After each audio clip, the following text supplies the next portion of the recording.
di Prayogo pasien pasien dengan post Hartmann operation at causa volvulus bulan Januari kemarin, dokter. Kemudian kemarin dilakukan Hartmann reversal 2 hari lalu, dokter. Untuk kondisi pasien pagi ini, pasien sudah bisa mobilisasi. Kemudian untuk dietnya pasien masih puasa, dokter. Rencana kami puasakan 3 hari, kemudian nanti hari keempat mulai diet air gula, dokter. Ya, itu gimana Nutre ini pendapatnya tentang manajemen pasca operasinya?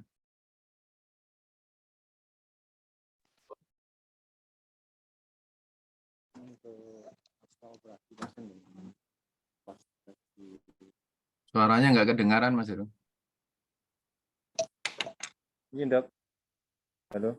Ya. Untuk pasien dengan post operasi dengan Hartmann reversal, artinya ada anastomosis usus, berarti pasien dipuasakan dulu, dokter. Terus mungkin kalau diet juga dengan clear terus dia perhatikan untuk nutrisinya parenteral, dokter, post op-nya, dok. Oke. Mungkin ada yang jawab lain.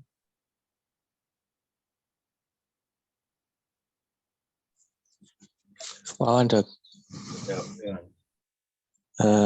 Pertama dari kondisi setelah Duranto operasi, dok, diperhatikan untuk adesi di distal ataupun proksima dari sambungan, dokter. Harapannya dengan seperti itu tidak ada saat adhesiolisis tidak ada yang kemungkinan akan perforasi, dokter. Beberapa kali adhesiolisis pada Hartmann reversal itu sangat sulit, dok, sehingga meskipun Duranto itu tidak ada perforasi, tapi beberapa hari kemudian terjadi leak, dok. Jadi diperhatikan saat Duranto itu untuk adhesiolisnya lebih hati-hati, kemudian untuk penyambungan juga hati-hati, dok.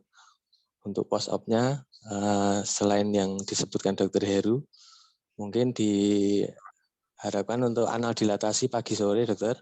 Kemudian TPN dan mobilisasi serta awasi tanda-tanda untuk leak tadi, dok.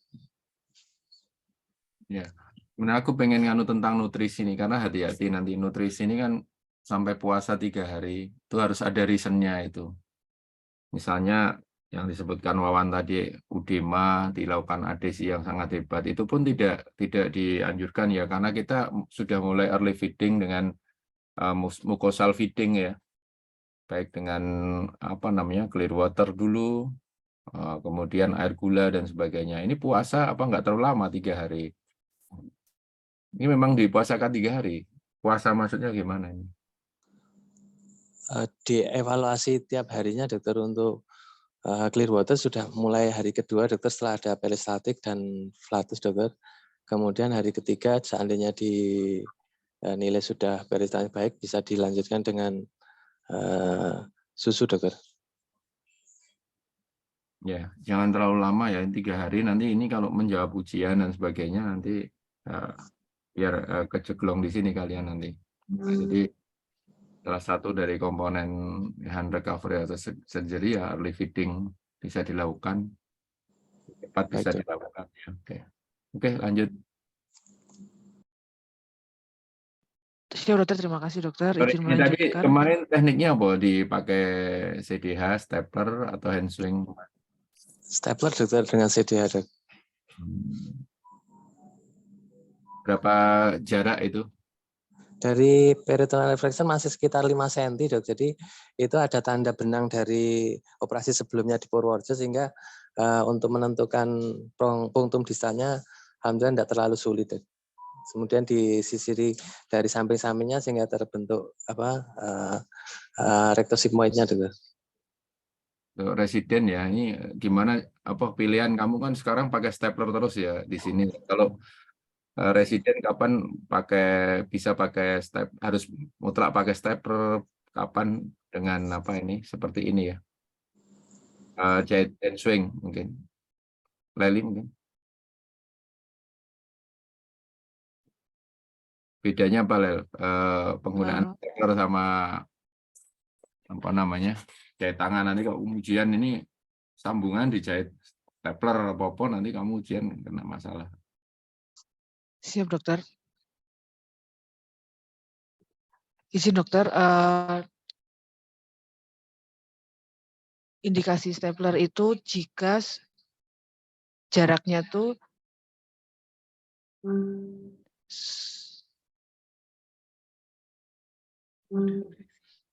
bukan.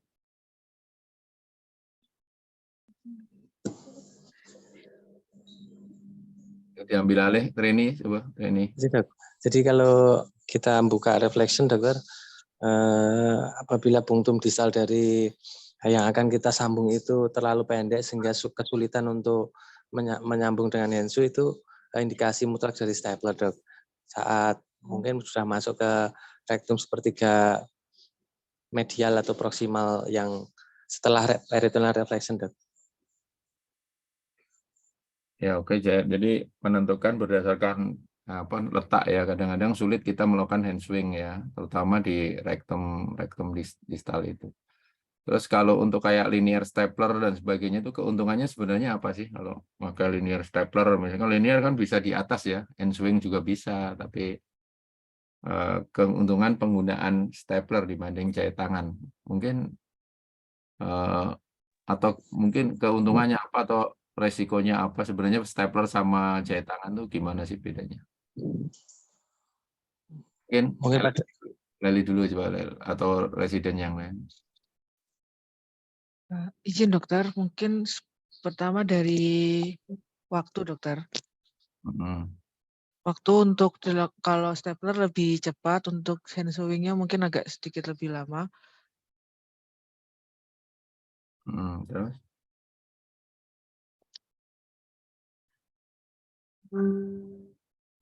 Kemudian ini dokter mempermudah dari operator jika baru belajar menyambung, dokter.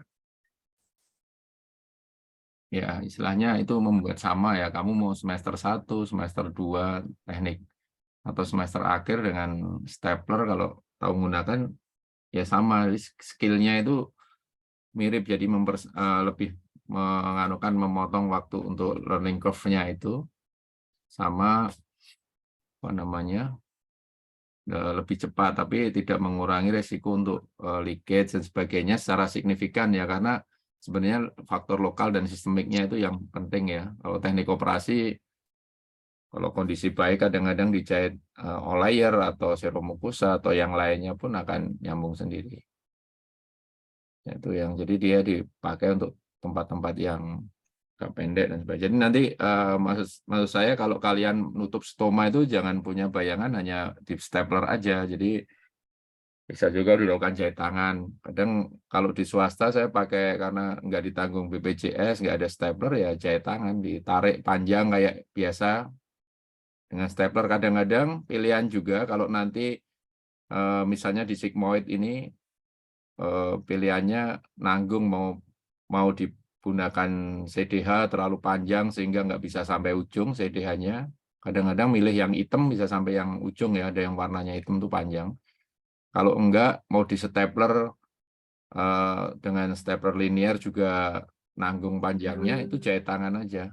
Termasuk seperti tutup stoma kalau di adesi lumayan, pada lopografinya bagus, kamu tarik-tarik resiko malah membebaskannya laserasi, mendingan jahit tangan aja. Jahit tangan satu-satu seperti biasa, sama seperti apalagi yang dilakukan mungkin sudah lulus dokter bedah atau nanti sudah trainee atau konsultan, mestinya nggak ada masalah. Oke, lanjut ya kasus yang lainnya. Saya dokter izin melanjutkan, dokter. Kasus kedua, dokter, pasien atas nama Sri Maimun, perempuan 53 tahun, dokter. Pasien dengan obstruktif jaundice et causa suspek tumor kaput pankreas, curiga ganas, dokter. Pada pasien ini kemarin dilakukan laparotomi, eksplorasi, shunting, cholecystogenostomy, dan brown anastomosis serta biopsi di pankreasnya, dokter. Pasien untuk kondisi pasien saat ini, kondisi umumnya pasien lemah dokter, tapi sudah CM dengan vital sign-nya stabil dokter. Untuk pasien pagi ini sudah bisa kentut dokter.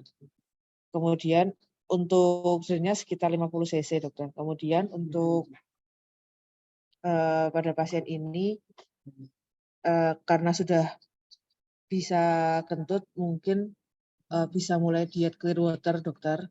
1 sendok makan per jam dokter. Ya nanti kalau jawab tidak hanya flatus ya, peristaltik sudah terdengar dan sebagainya, siap. flatus, jangan kentut lah. Oh siap dokter. Terus apa namanya? Ini unresectable ya, T4 ya. Apa mungkin dari trainee yang ikut ini? Iya dok, dari diameternya itu sekitar 10 cm dokter. Kemudian sudah melingkupi dari SMV-nya dokter. Melingkupi SMP-nya. Ya, terus lainnya?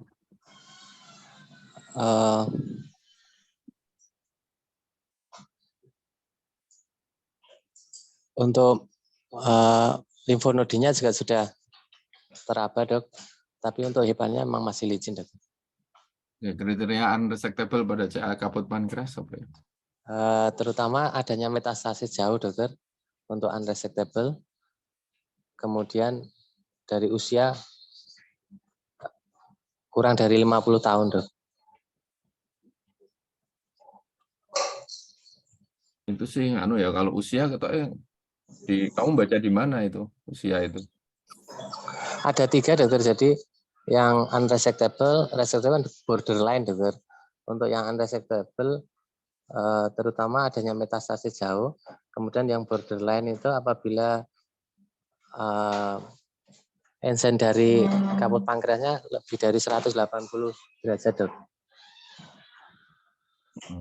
Jadi kalau usia seingatku nggak ada ya rekonstruksi, nggak bisa direkonstruksi melingkupi itu 180, kemudian ada metastasis jauh mutlak tidak bisa dilakukan itu, sama ya yang unfit for surgery, misalnya dia dengan resectable tapi komorbidnya banyak, jantung mungkin dan lain-lain, ya nanti itu nggak bisa. Tapi di kriteria NCCN ada, nanti dibaca lagi ya. Baik dok. Ada yang trainee presentasi tentang itu ya, unresectable pancreatic cancer, apa namanya? Itu ada pancreatic cancer dan ambulary, itu nanti unresectable for people, apa dan sebagainya nanti ya. Baik dok. Dipresentasikan nanti. Baik dok. Gitu. Nanti untuk bahan kalian belajar ujian dan sebagainya. Jadi based to reference-nya itu mana NCCN, apa ESMO atau teknik operasi yang lain, suggest atau apa diperhatikan lagi. Iya dok. Oke, jadi ya kamu bilang tadi agak rawan nanti jam ya karena kan Usia ya dok. Oke, makasih. Lanjut ya. Dokter izin melanjutkan dokter.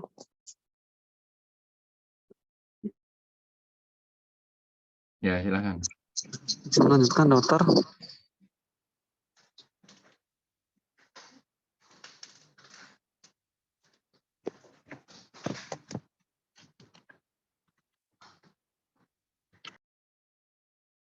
Ya.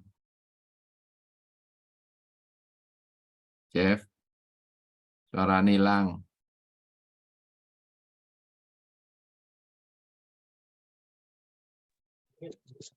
Izin melanjutkan dokter. Pasien Mulyana laki-laki usia 63 tahun dengan tumor sepertiga distal zuriga ganas, CT4 NXM0 unresectable. Untuk tindakannya rencana dilakukan biopsi sampai dengan colostomi permanen dengan DPCP Dr. Agus dok. Ini kemarin mau dioperasi cuman masih perbaikan KU dokter, HB-nya masih 9, kemudian albuminnya 2,3 dok, kemudian kaliumnya terakhir masih 2,9 dokter, masih koreksi dokter. Bagaimana menilai unresectable-nya ini ya? Izin waktu di RT kesannya fix, dokter.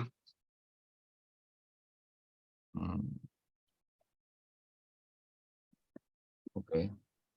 Mungkin dari training.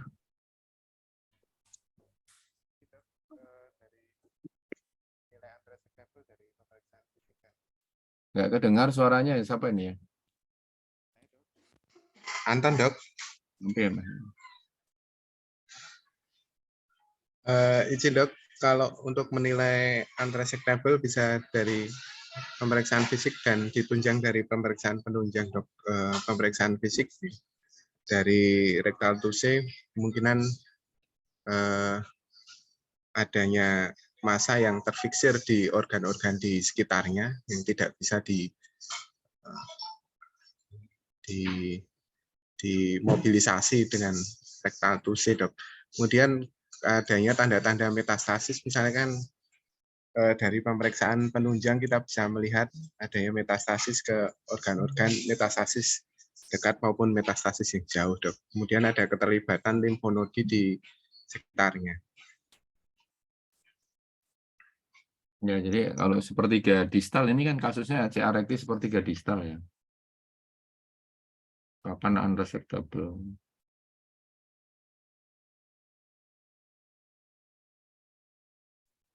Ya, dokter. Ada yang komen lagi dari trainee?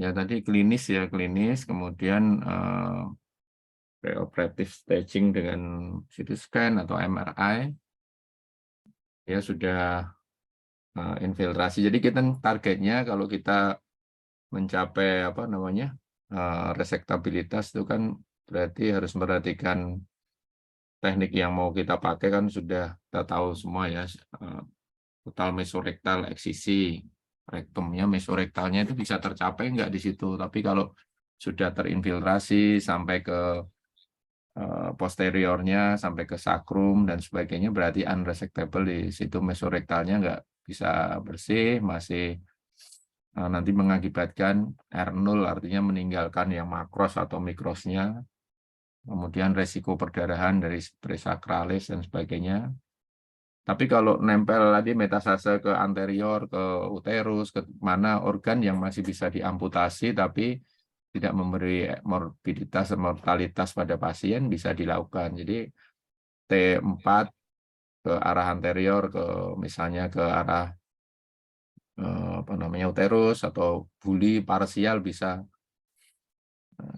Kemudian juga udah meluas di bawah berarti sampai ke iliaka interna dan sebagainya, ini mengenai vaskuler sama struktur organ terutama ke arah posterior biasanya udah unresectable. Kalau seperti ini program kalian apa nanti selanjutnya? Izin kemoterapi, dok. Kemoterapi. Terus? Mungkin radiasi, dokter. Ya radiasi kan, kemoterapi yang dibaca lagi regimennya, dosisnya, pemberian apa kemoterapi, radiasi bagaimana dan sebagainya. Oke, mungkin ada yang trainee mungkin ada pendapat tentang apa borderline untuk suatu rektal ini menjadikan unresectable jadi resectable secara onkologis, secara technically, mungkin targetnya bagaimana ini?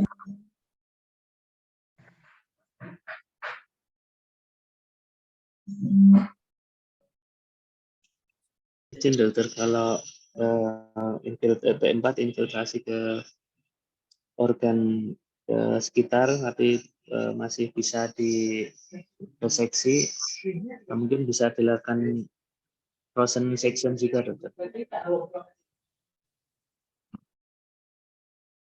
Frozen section itu tujuan untuk apa tuh? Nah, untuk mencapai batas radikalitasnya, dokter.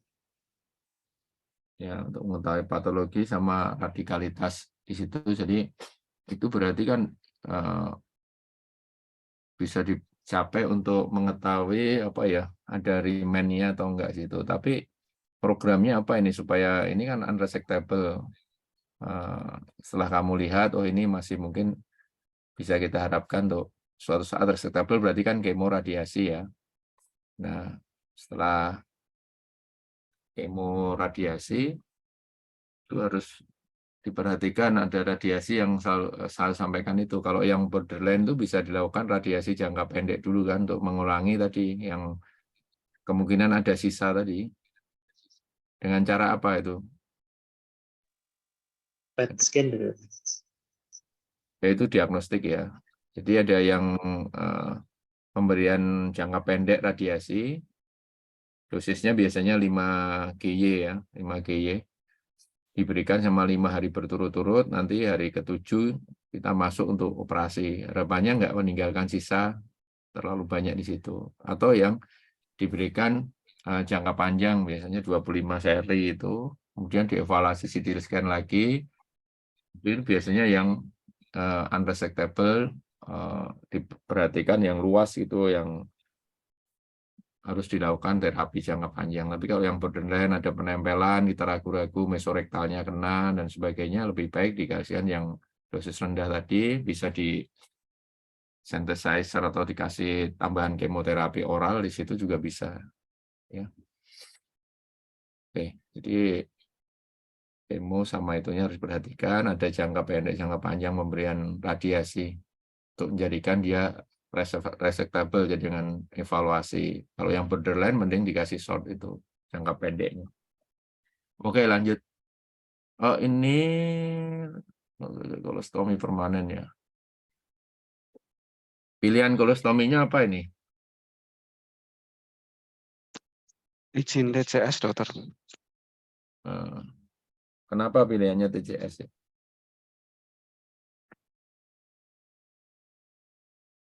Kan ini Ya dok, jarak dari tumornya dokter yang paling dekat. Jarak paling tumor paling dekat kalau TCS tuh. Paling aman maksudnya dok. Ya, kalau sepertiga distal masih bisa dilakukan juga yang jadi prinsipnya sedistal mungkin, tapi kalau kamu di sepertiga proksimal, sepertiga medial atau daerah-daerah sigmoid itu TCS menjadi pilihan. Kalau distal itu bisa dilakukan sigmoidektomi. Memang resikonya pada pasien-pasien nanti dilakukan radiasi dan sebagainya terlalu pendek itu bisa, atau yang nanti pasien-pasien sebenarnya masih borderline tadi masih bisa dilakukan suatu saat miles atau apa, lebih baik dilakukan untuk yang sigmoidektomi ya, karena tidak terlalu banyak buang sisa rektumnya yang ada. Jadi ini enggak terlalu fit ya, maksudnya masih mungkin dilakukan suatu tindakan, tapi resikonya meninggalkan sisa. Ileusnya diatasi dulu, kemudian kemoradiasi. Nanti bawahnya mungkin akan di miles abdominoperineal reseksi, atau misalnya masih mungkin mau dilakukan koloanal, tidak terlalu banyak membuang segmen segmen usus yang tersisa nanti. Ya, ini untuk treni diperhatikan itu. Oke, lanjut.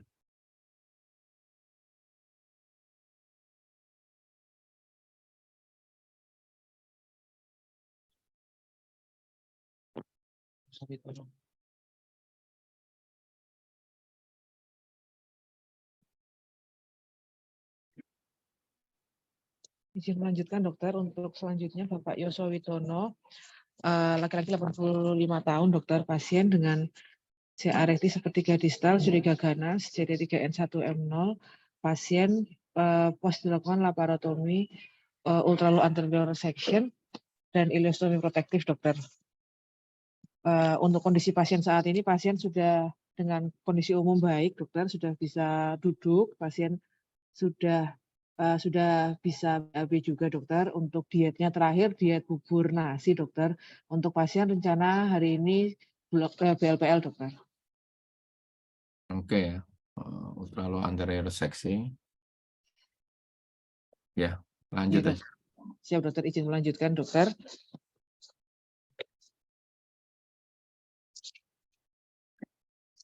Ya, lanjut. Izin dok, pasien Subadi laki-laki 70 tahun dengan obstruktif jandus etkosa tumor kabut pankreas curiga ganas CT3 NXM X dok, sudah dilakukan tindakan laparotomi gastrojejunostomi dan kolesitojejunostomi dan renosomosis serta biopsi liver dokter. Kemarin diagnosis posopnya obstruksi jaundice kosa dan GOO etkosa tumor kabut pankreas curiga ganas CT3 N1M1 dok. Ya, Kondisi ini pagi ini masih bagus dokter, TTV stabil, kemudian abdomennya tidak ada distensi, lukanya tidak ada rembes juga dok. ya sudah ada M1 ya. Oke. Ini berarti yang tadi malam itu ya? Yang tadi malam ini. Siap ya dokter. Ya, mulai di clear water atau air gula aja nggak apa-apa. NGT dialirkan dulu kalau ada reflux. Oh ya siap dokter. Ya, oke lanjut. Kemudian pasien selanjutnya atas nama Dwi Nuriani, dokter perempuan 62 tahun dengan tumor rektal sigmoid curiga ganas CT4 NXM1 paru dan dilakukan melar dokter untuk pagi ini. Izin pasien sudah dipanggil dokter. Oh ya, ini bukan yang paling pagi ini ya, bukan ya? Yang paling pagi ini dok. Oh ya, oke. Udah ada M paru, klinisnya apa namanya? Parunya sudah dikonsuli, nggak ada apa namanya efusi dan sebagainya. Kalau yang dari parunya kemarin ini dok sudah ada metastase dari paru, kemudian sudah pernah di biopsi juga dok di rumah sakit sebelumnya dengan hasil NSCLC adenokarsinoma gitu dok. Ya. Ya oke, nanti dilar kalau perlu ya diamankan dengan iliostomi ya. Albuminnya berapa? Albumin elektrolit baik.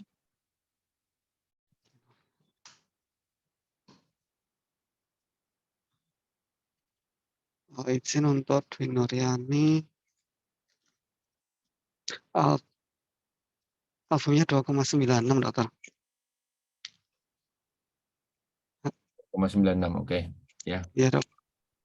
Ya, lanjut aja nanti. Oke. Selanjutnya nih. Mohon maaf, izin dokter, izin untuk selanjutnya pasien Ibu Deviati dokter, pasien di Cendana 2. Ini pasien dengan akalasia esofagus recurrent dokter. Pasien akan direncanakan hari ini helermiotomi dokter. Bagaimana kamu mendiagnosa akalasia, Leli? Kalau dibandingkan misalnya tumor di situ dan sebagainya. Bagaimana kamu mendiagnosa akalasia? Izin dokter, untuk akalasia pertama kita biasanya pasiennya itu datang dengan keluhan apabila pasien itu makan atau minum, nanti setelah berapa lama dia akan muntah dokter. Bedanya dengan tumor apa? Kalau akalasia biasanya dari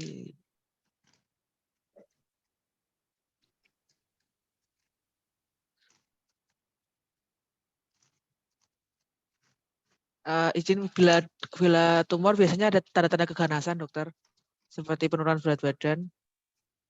Ada akalasia enggak?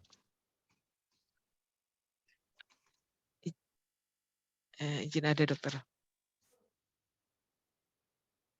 Oke, secara anamnesa apa bedanya? Kemudian kalau secara penunjang apa?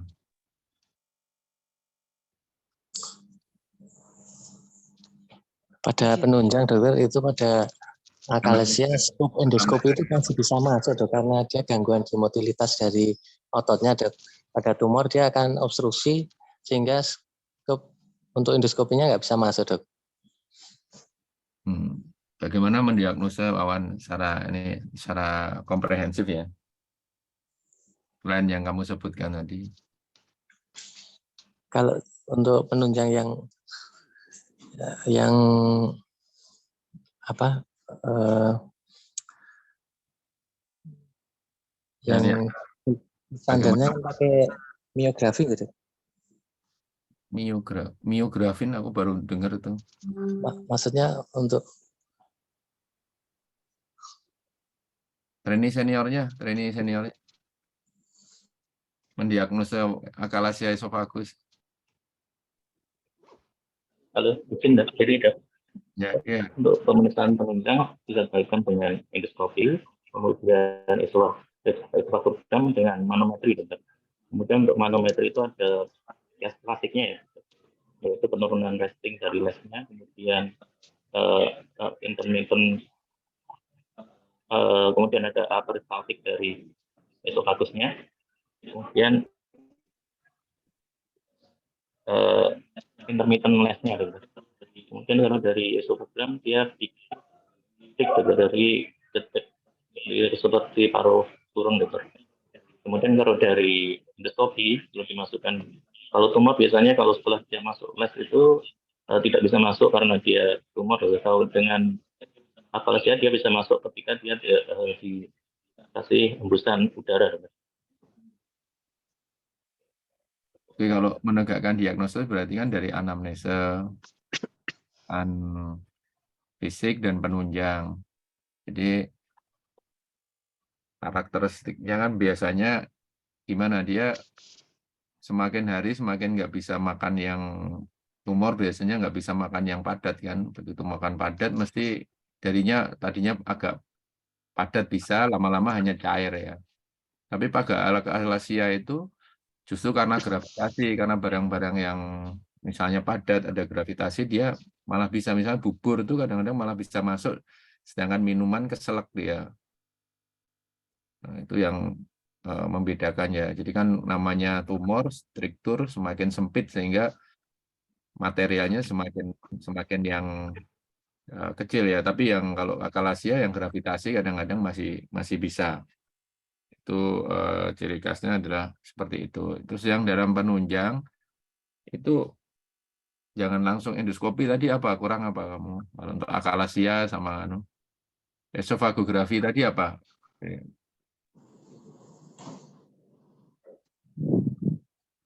Ya, gambarannya apa? Yang tumor sama yang yang tumor apa, kayak yang akalasia apa?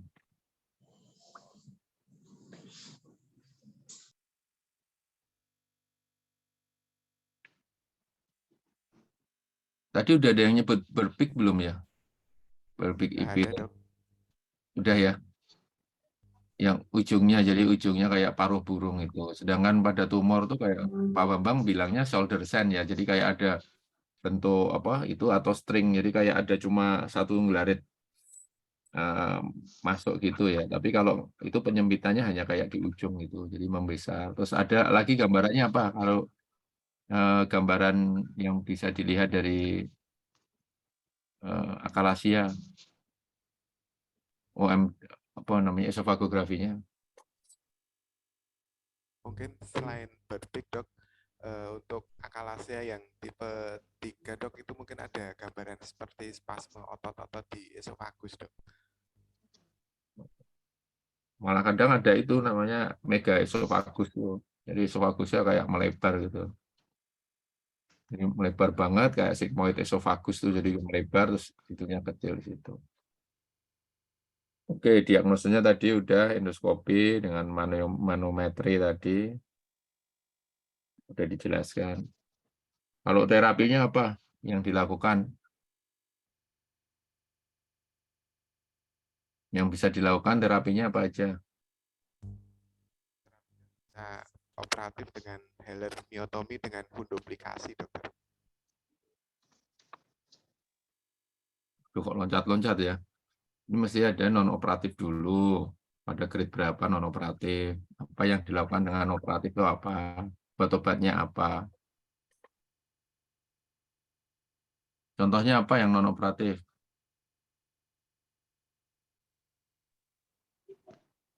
Untuk non-operatif, terutama untuk farmakologi, bisa kita sedang dengan pilihan nitrat, dokter.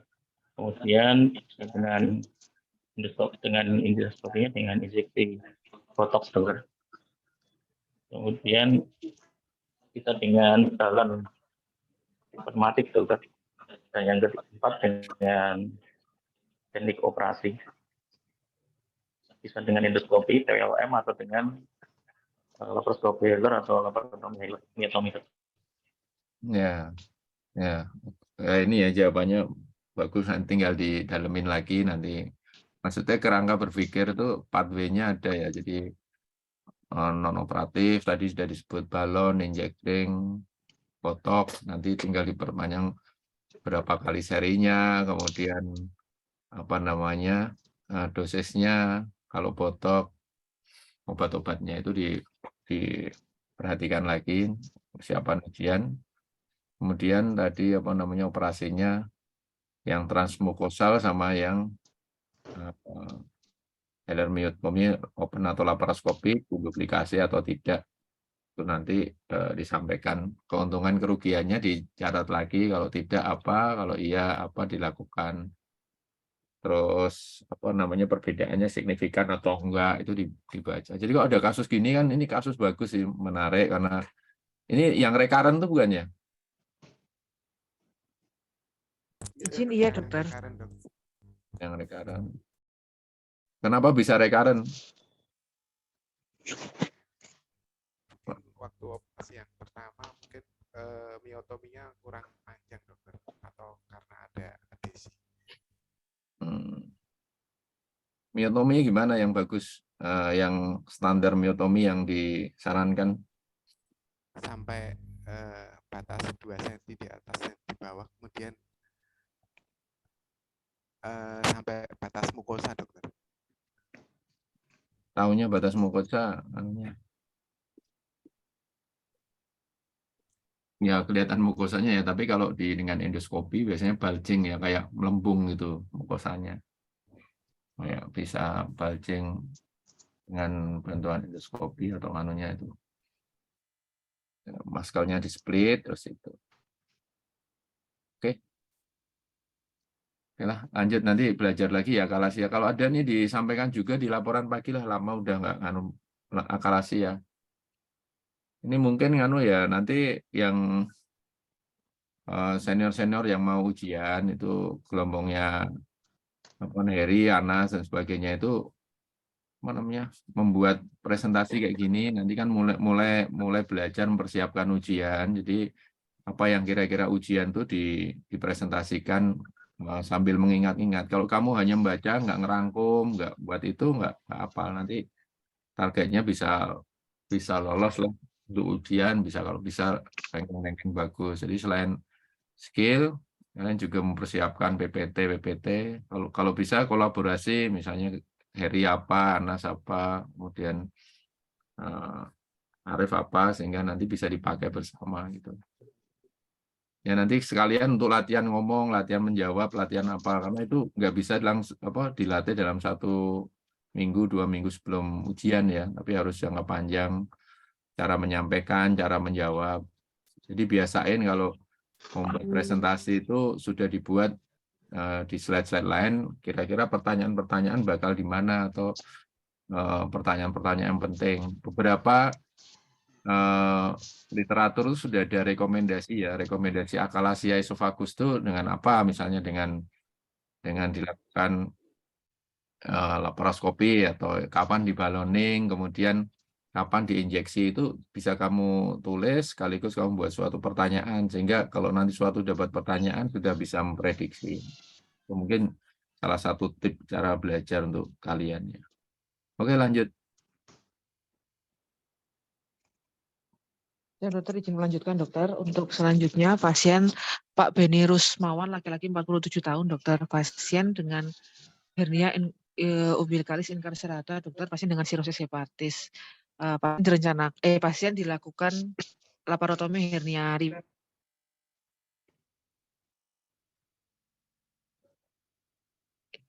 izin untuk kemarin tidak dilakukan segera karena pasien dengan sirosis hepatis, dokter, dan HB-nya 7 dengan trombositopeni, dokter.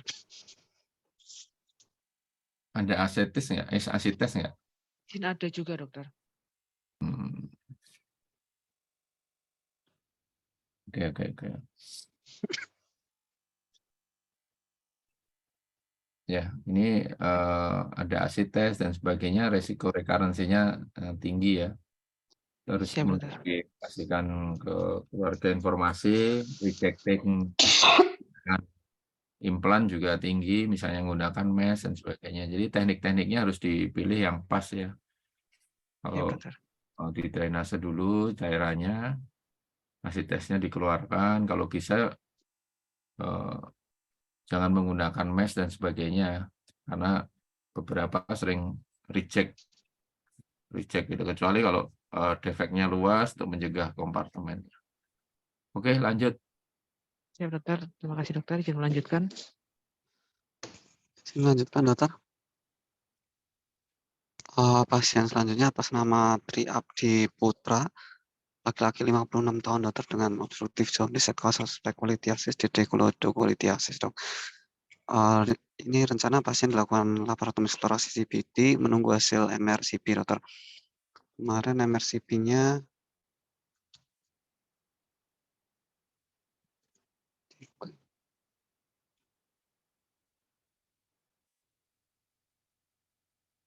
hasilnya next. Ini batunya nggak begitu ya. Justru malah tidak tampak ini, dok, tidak tampak batu pada sistem abdominal point intrahepatal, dokter. Nggak ada itu. Terus apa namanya? Kemungkinannya apa aja nih yang bisa terjadi? Bilirubinnya berapa tuh? Bilirubinnya izin 8, dokter. 8,39, dokter. 8,39. Balik lagi ke MRCP-nya.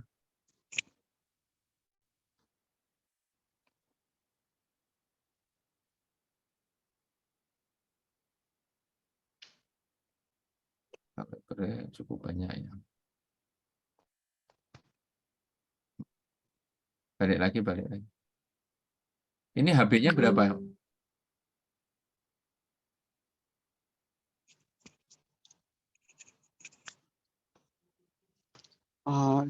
HP-nya Ada riwayat 10, anemia? dokter. Ada riwayat anemia enggak? Ya, dia tidak ada, dokter.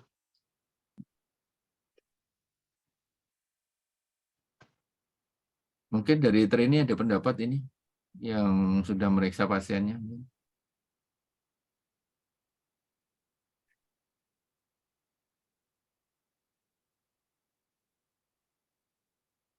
Trainee siapa nih? Yang senior? Ini nggak ada batu, jaundice itu gimana itu?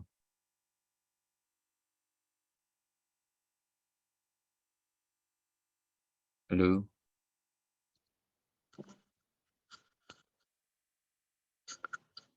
Halo Anas, dok. Ya, Pianas. Nah, kalau nggak ada batu, kemungkinan bisa kolangitis juga bisa, dok. Kolangitis dari salurannya, dok. Mungkin dia dari riwayat infeksi di tempat lain atau yang bisa menyebabkan penyempitan di situ, dok. Selain itu apa? Yang perlu dicari? Kan jaundice nih pasien.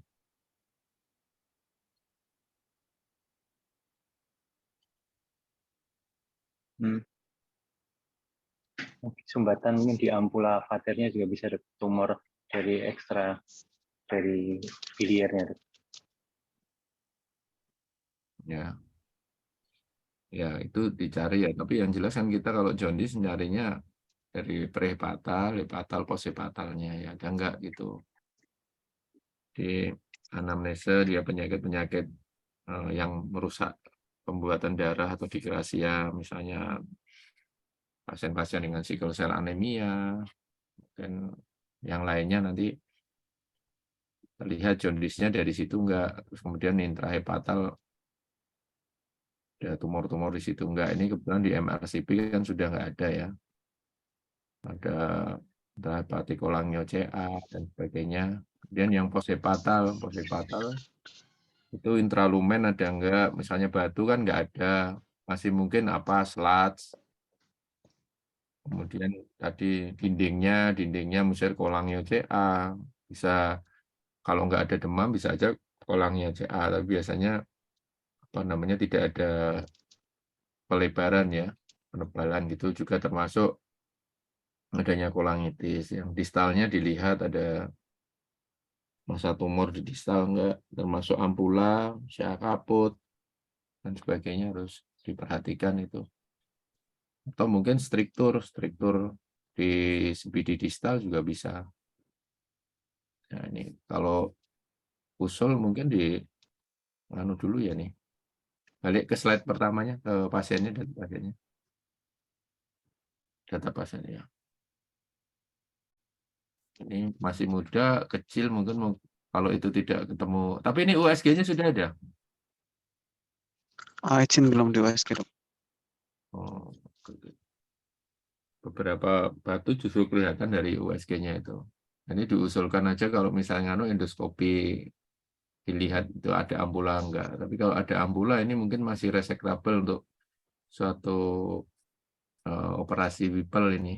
HB-nya juga mepet 10 kan, mungkin standarnya kan lebih dari itu, 12 dan sebagainya, 14 itu laki-laki. Ini kan perlu diperhatikan ke arah sana, mungkin ada perdarahan yang nggak kelihatan ya, masih sedikit. Oke, lanjut.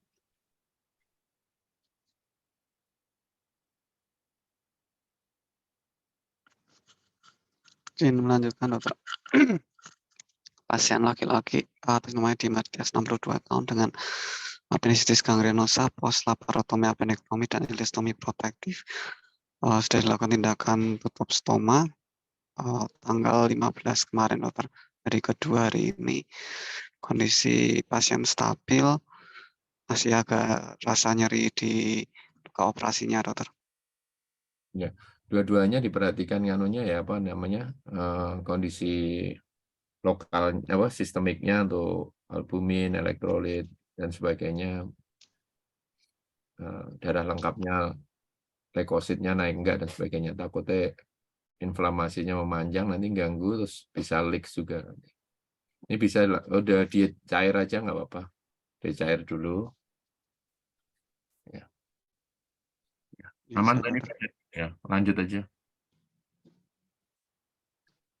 Kemudian pasien selanjutnya nama Muhammad Santoso, Dokter.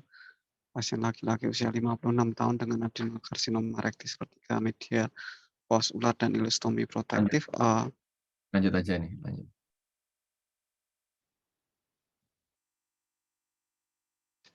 Ya ini. Dokter, untuk selanjutnya pasien Kaminan perempuan 56 tahun, Dokter. Pasien dengan ileus paralitik et causa suspek ischemic mesenterium di ileus vaskuler, Dokter. Ini pasien konsulan dari Bangsal, Dokter. Kemarin kemudian situ kita lakukan laparotomi eksplorasi dan reseksi anastomosis ileum, Dokter. Untuk kondisi pasien saat ini, pasien masih di SICU dengan tensinya, dengan TTV-nya masih stabil, Dokter. Untuk drainnya sekitar 100 cc serohemoragik, Dokter. Ini itu training, ini kira-kira penyebabnya apa ini ya?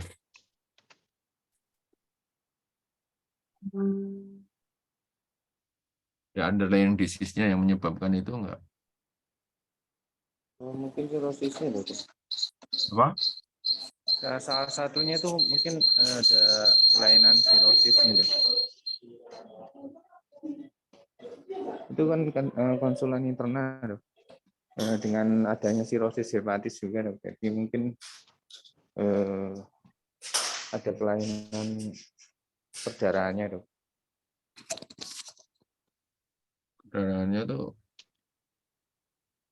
ya yang menjadikan trombus paling sering apa? Emboli itu trombus. Biasanya pasien-pasien atrial fibrilasi pada pasien-pasien jantung, pada pasien-pasien diabetes. Nah, itu salah satu resikonya. Ini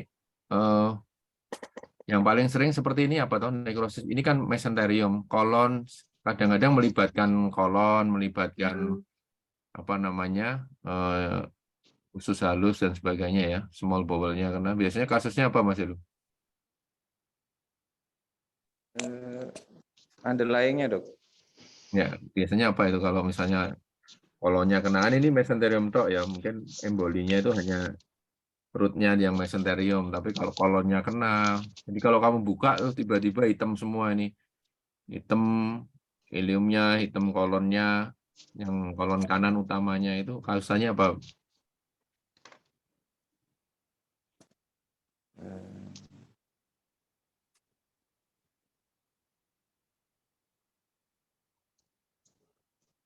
Belum pernah dapat ya kasusnya. Akut mesenteric ischemia ya. Nah, mesenteric superiornya itu paling sering kena emboli. Biasanya tindakannya apa Mas ini? Untuk tindakan itunya dok, dilakukan reseksi untuk yang nekrosisnya dok, kemudian untuk pasca operasinya harus dicegah untuk timbulnya lagi emboli dok, dengan pemberian antikoagulan dok, dosis rendah dok. Ya, intraoperatif apa, postoperatif. Nanti ini juga dipelajari ya, akut mesenteric ischemia tolong dibuat. Jadi ada akalasia, akut mesenteric ischemia, kemudian tadi CA kaput pankreas, CA rekti sepertiga, CA rekti, manajemennya itu tolong train-train ini dimulai presentasi lagi itu. Beberapa sudah jarang presentasi ya. Nanti tolong dibuat 2 minggu sekali untuk presentasi dari trainee ya. Baik dokter. Mesenteric ischemia ini biar kalian tahu nanti kapan yang kena yang vein, yang arteri, apa namanya, gejalanya apa, diagnostiknya. Beberapa orang hanya kembung-kembung dan sebagainya karena ini kondisinya. Tapi kalau ada underlying disease-nya yang tak sebutkan tadi, kita harus hati-hati karena pasien karena hitam semua dan prognosisnya bagaimana itu harus dilihat. Oke, lanjut.